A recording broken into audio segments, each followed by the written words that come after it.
Well, welcome to our startup meeting for what's supposed to be the 2020-2021 school year, and actually won't be until the pretty close to the last quarter of 2021. It's been crazy, we all know that, but you guys have done a great job with keeping up in your buildings and being on top of things, and we are ready to go. But there's some things we wanted to just remind you about and go over with you real quick. So here we go. So an overview, we're going to talk about lunch in the classroom cleanup, red tape, paper towels, not rags. We're going to talk about hypochlorus, distilled water and brew tabs, and not spraying while occupied. We're going to talk about clean and disinfect versus sanitize, peroxide dispensers, hand sanitizer, and stocking on your supplies. So for the most part, you folks are going to be able to have some social distancing in the lunchroom, and that's great. Being able to have lunch in the lunchroom is fabulous. But some of the classes are going to have to uh, eat in the classroom. What we want you to do is give the teachers like a 33 gallon or a couple of 33 gallon plastic bags. We don't want to buy more garbage cans because this is a short-lived thing. Okay, so we don't need a whole bunch more garbage cans for one thing, and that expense. The plastic bags, that's okay. I mean, come on, we haven't been using them. we haven't been using the normal amount all year long, so we're fine. So give them like a 33 gallon plastic bag that they can put the kids' food in, trash in, and they can put that out in the hallway. You have the trash boats. You can go around and pick that up after mealtime, whether that's after breakfast or after lunch. And those of you with breakfast in the classroom, you're used to doing that. So you have access to carpet. You either have a little carpet spotter in your building or you can get one from us, request one from us. We have a few of those if you need one in your building. But if you have a clean core caddy, that also acts as a carpet spotter. So keep that in mind. Your clean core caddy is very, very good at spotting carpets. Red tape. There's been a question about the use of red tape. Some of the principals have wanted other colors. You know, the decision was made to go with the red tape for continuity throughout the district.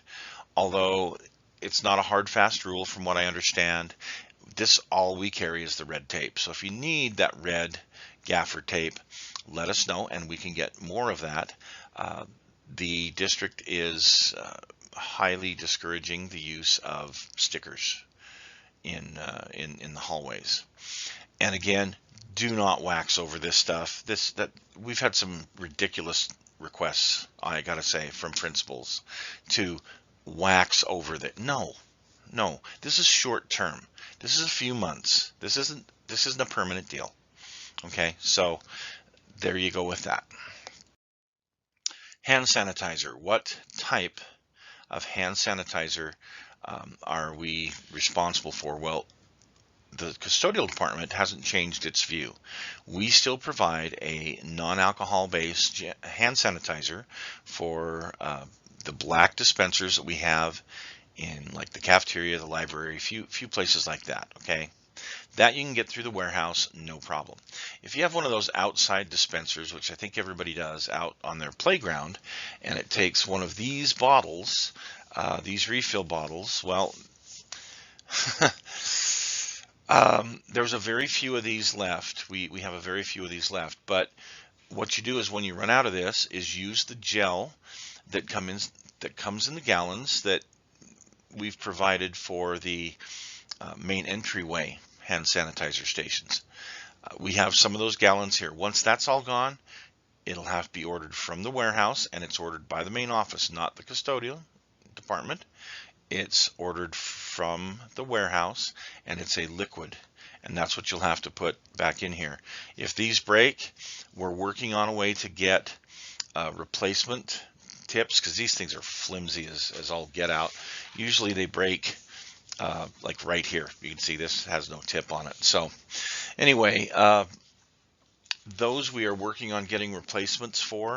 So if you wind up with one broken, contact us and we'll see what we can do to help you. Okay, paper towels versus rags. Why do we have two kinds of paper towels?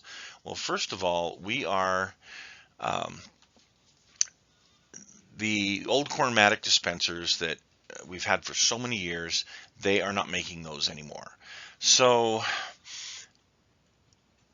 we have done some research in the past couple of years, and it was determined that these Pacific Blue paper towels would be the best option to go with. And the dispensers, they're a touch-free dispenser, meaning you don't have to touch the dispenser, you don't have to worry about changing batteries, things like that. You just pull down on the towel. Okay, not all the schools have them yet. We are in the process of getting them changed out a little bit at a time so that we can get within the next year or so the entire district done. But we still have a bunch of Cormatic dispensers, the old ones we've taken out that we're going to use up in some of the schools, as well as we have the towels in the warehouse. So there's two different kinds of towels in the warehouse. Pay attention when you order, please. Why are we not going to use rags in the classrooms? Why are we not going to give microfiber to the teachers and the kids? Several reasons. One, can you imagine reusing those? Ooh, that would just be gross. With the paper towels, they're a one-time use. You spray, you wipe, you throw it away. It's not going to contaminate everything, okay? Where the rags, there's some crazy ideas out there of, yeah, let's just give each kid a rag and we can wash it at the end of the week. Well, first of all, who's going to wash it? Number one, not going to be us. Number two, where are they going to wash it? Most of our elementaries do not have, and junior highs even, do not have a washing machine for the custodial department. Most of those washing machines in the district belong to food service. There are a few that belong to the school themselves, usually for washing kids' clothes that, might mess themselves. But my point being is we don't have a good system in place for washing those on a consistent basis. So that's why. And if you have any more questions about that, just talk to Ricky. He can explain it probably a little better than I can. Let's talk real quick about our Hypochlorus, what type and how to use it. So there's a few schools that have an on-site generator. That would be the saltwater biocide machine, and those things are great. However, most of you have to get a 5-gallon jug of Hypochlorus sent to you by Darren. And that's something that we generate at a big machine here, and we can deliver that out to you. That's what you want to give the teachers for their spray bottles. Okay? If you have to mix up a batch of your own using the brew tabs, that's fine. We understand sometimes we run short on supply, and actually that's not a bad thing to use in your electrostatic sprayers. If you're going to use the brew tabs, the pure tabs, you get those from the warehouse. Also, they have distilled water in the warehouse now. Please use the distilled water for mixing up your brew tabs and pure tabs. It will help with the hard water and the clogging of the sprayers. And then again, not spraying spaces while occupied. We don't want to be spraying people. While this product is as safe as a product as we can use for a sanitizer, Hypochlorus is generated by your white blood cells. I mean, it's in your body. It's something that many optometrists use as an eye wash. So it's really pretty safe to be around people. But again, people freak out because, I can smell this, or, what are you spraying, that kind of stuff. So it's best to spray spaces when they are not occupied. So let's talk real quick. We've been trained on this before, but let's touch on it again. Cleaning and disinfect versus sanitizing. So pretty much during the day, as you go around and hit touch points, no matter what chemical you use, you're going to be spraying and wiping. all you're doing is sanitizing, because you're reducing the number of germs on a surface, and you're trying to reduce the soil load, or the dirt that's on that surface, because the dirt is really where your pathogens live. Okay, so cleaning and disinfecting is a different thing. Cleaning is you clean an area first, and then you come back and you can either just spray it and leave it, or you can use a quote disinfectant and keep it wet. It's got to stay wet and let it air dry. So cleaning and disinfecting is different than sanitizing. So as we go around, make sure we got our terminology right, that during the day, most of what we're doing is sanitizing. When you're spraying and wiping, you're sanitizing. Okay. When you are disinfecting properly, that's where you clean a surface first, and then you spray or wipe, or however you deliver a solution that is certified that after a certain amount of time sitting there, it's going to kill anything that's left. Okay, hope everybody understands that. If you have questions, please contact us. Supervisors, being myself and Travis, are coming around to meet with every one of you to touch base, make sure that you understand all of this, make sure that we are all ready to go, so that when we start school up, we'll be ready. Our biggest concern is you need to stick to the plan. There's a great protocol and a plan that's in place that was actually come up with by the EPA and the CDC, and it was adopted by the Salt Lake City School District. So it's something that, it's higher up than just something that we thought up. This is something that comes through the EPA and CDC. Okay, so it's important that people understand that. It's important you convey that to the people in your building so that they understand that. We have this plan. They might want to do some crazy things. You're always going to get some people want to do crazy stuff. Stick to the plan. Okay. Peroxide dispensers. Most of the schools now have their Envirox dispensers installed that are going to be using peroxide products. Not everyone's going to be using peroxide products, but some of the schools are. There's still a few that are outstanding. We're waiting on dispensers. Once we get them, we'll get them installed. Those are mostly for the schools that do not have the clean core caddies yet. Okay. Also, Travis and I will be around to deliver. They're a sprayer. For lack of a better term, you hook it to a hose, you fill it with peroxide, and you use it to spray down your restrooms. And that's something you would use if you don't have a clean core caddy, and we would prefer you use the peroxide product in there. Okay, so this peroxide product from Envirox has kind of an orangey smell. That's because it has a little bit of limonene in it.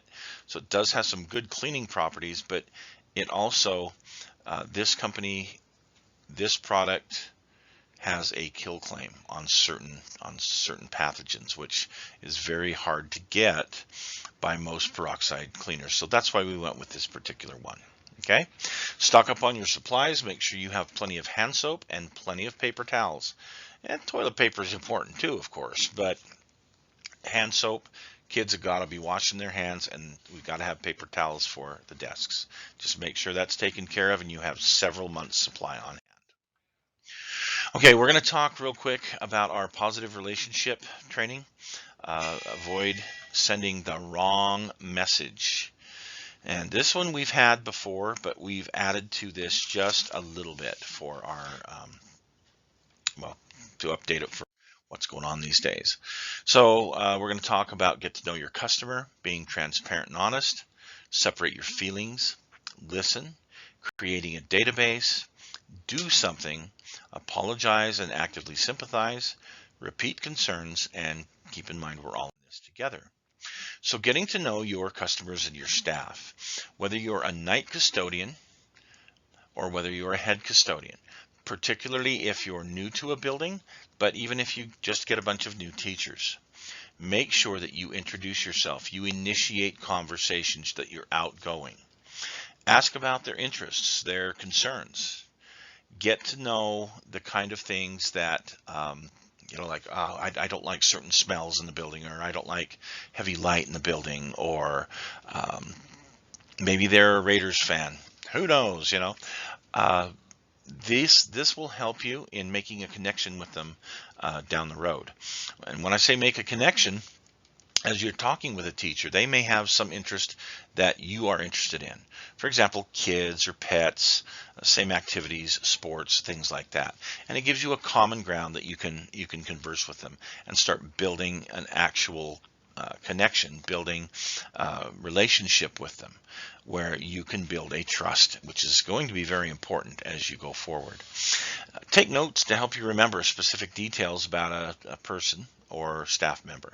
Uh, my memory isn't all that good, and sometimes I do have to take notes so I can remember that, oh yeah, this is that one teacher who really likes that one thing that I'm into, and this is somebody I can talk to about that. Or this teacher over here is really into history, and I really like history, so that's somebody I can talk to a little bit more and make a better connection with.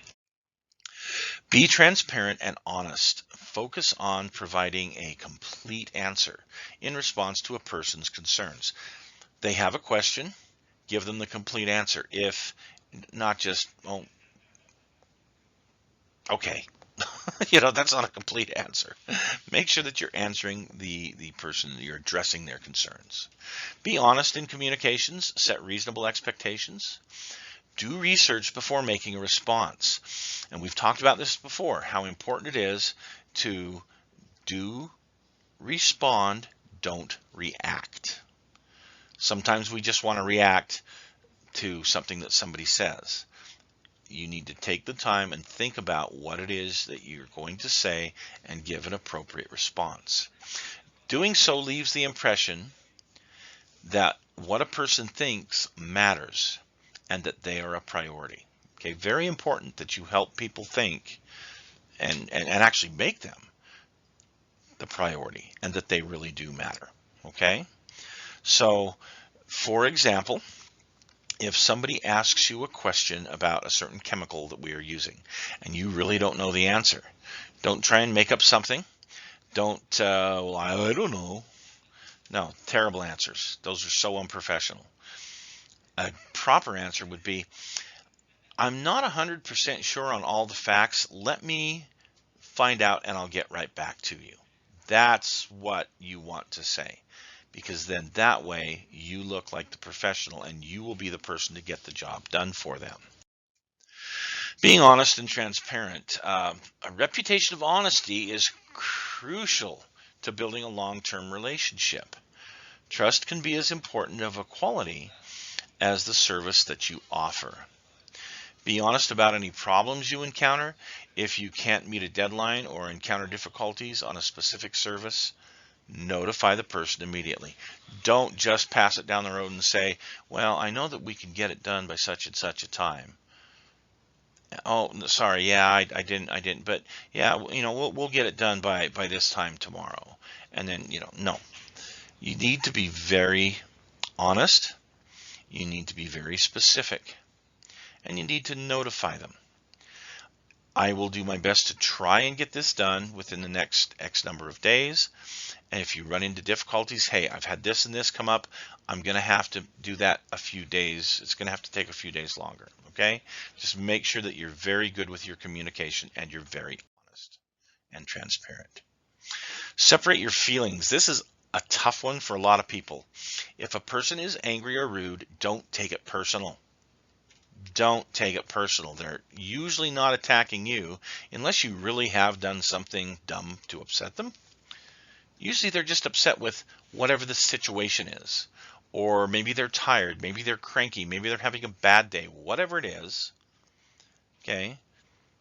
That person is upset with a certain situation, such as a business or a service or a product. They're not upset with you as a person. So set your feelings aside. It's very, very important for you not to take things personally. It's difficult, but it's important for you not to do it. An angry person just wants someone to vent their anger to.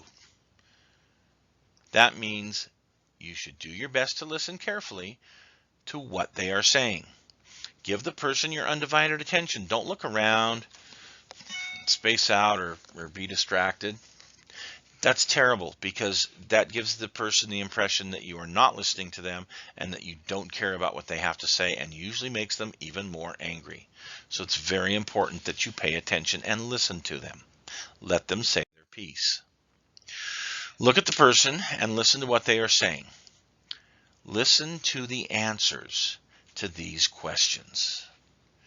So you're thinking in your mind, what happened to make them upset? What is it that they want, and what can you do to help? These are key parts of customer service. Okay, so going back to making lists and getting to know your people a little bit better, create a database. Staff phone numbers, email addresses, things like that. Most schools already have that for their staff. This way you can contact people if you need to for some reason. The more detailed your staff database is, the better you'll be able to respond and meet to that person's needs. Okay, very important to be able to communicate, particularly in an emergency if you need to. Make sure you do something. Problems will not solve themselves. If there's a problem, don't just sit and hide and forget about it. Not getting back to a person or a key staff member is a recipe for disaster. Don't lose credibility. Make sure that you follow up. Okay? Don't bury it. Don't try and just, it's going to go away. No, you need to follow up. Do something today that your future self will thank you for. Okay, now we're going to talk a little bit about customer service during the time of COVID. So being proactive is very, very important. When I say proactive, try to keep on top of your supplies, keep on top of your cleaning protocol, on top of your staffing. Be proactive and be active, be seen, be out there. Even if you're just using a spray bottle with water and a rag, people want to see people busy and doing things that are taking care of this whole thing. So, for example, when the teachers are coming in the morning, that's a great time to walk around and maybe do your dusting with a microfiber duster, or to be wiping down some door handles. It's a great time, to explain, to talk to the folks. Let them know what it is you're doing and why you're doing it. Also, be sensitive. Be sensitive and listen to the things that they have to say, because quite often they have concerns, things that they are really genuinely worried about. Oh, well, I'm really worried about that stuff you're spraying. This gives you an opportunity to explain what it is, how safe it is, and educate occupants on what we do. One thing you don't want to say is, we don't have time, or we can't get to that. The reason you don't want to do that is because during this time, overtime has been approved. So we can get more resources. Make sure you contact Ricky if you need help. If you don't have any sweepers or your night custodian's off and you really need some help in getting the building done, the last thing that we want to say, oh, we don't have time to get to that, or we can't get to that, we can't do that. No. We still have to keep our buildings clean. We have to keep up the level that we have kept them to. We have to keep doing our customer service. Okay? Staff, students, and visitors need to see a clean building. So it's very important that when they come in, they see the windows clean. They see the touch points are done. They can smell, what you've been spraying, that kind of thing. Very, very important at this time. Okay, so I'm going to go back a little bit here to one of the, when you get an angry person. And during this time of COVID, you'll get a lot of people who are very unsure and untrusting about what we're doing, because there's a high level of alert. There's a high level of concern. It's always important to sympathize with a person and apologize if you need to. Let the person know you're genuinely sorry. even if you think they are being a bit dramatic. Again, I've had people that have said, "Oh, whatever that is you're spraying, it's causing me to break out, and it's giving me asthma, and I'm going to die from it," and all that. Well, you can't just say, "Well, this is the safest thing we got." You need to sympathize with them. You need to genuinely listen, as we said, genuinely apologize to them. I'm really sorry that you're having this reaction to this. This is what has been given us. This has been approved by the CDC and the EPA as being the safest thing that we could possibly use. I'll do my best to use it when you're not here in the building, or when I'm not around you, that type of thing. Okay. Sometimes a person just wants to have someone apologize to them. Sometimes they want someone to sympathize with whatever it is that they've got going on, and they just want someone to say, "Oh, I'm so sorry." Just human nature. Hopefully the customer is going to cool down a bit once you apologize, and it won't be so crazy.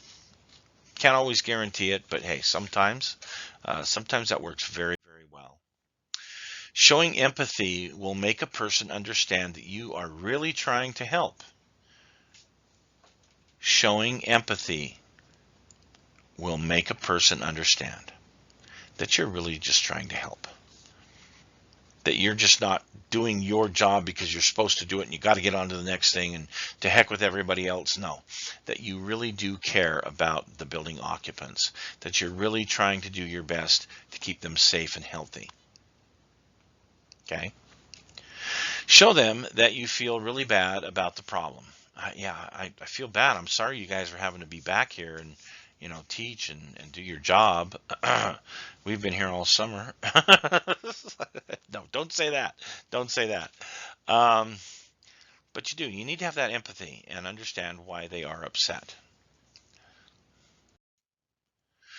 So a good overview is to repeat a person's concerns. Once a person is done venting to you, make sure that you know what they are upset about. Repeat what you think the person is upset about, or ask questions. So let me get this straight.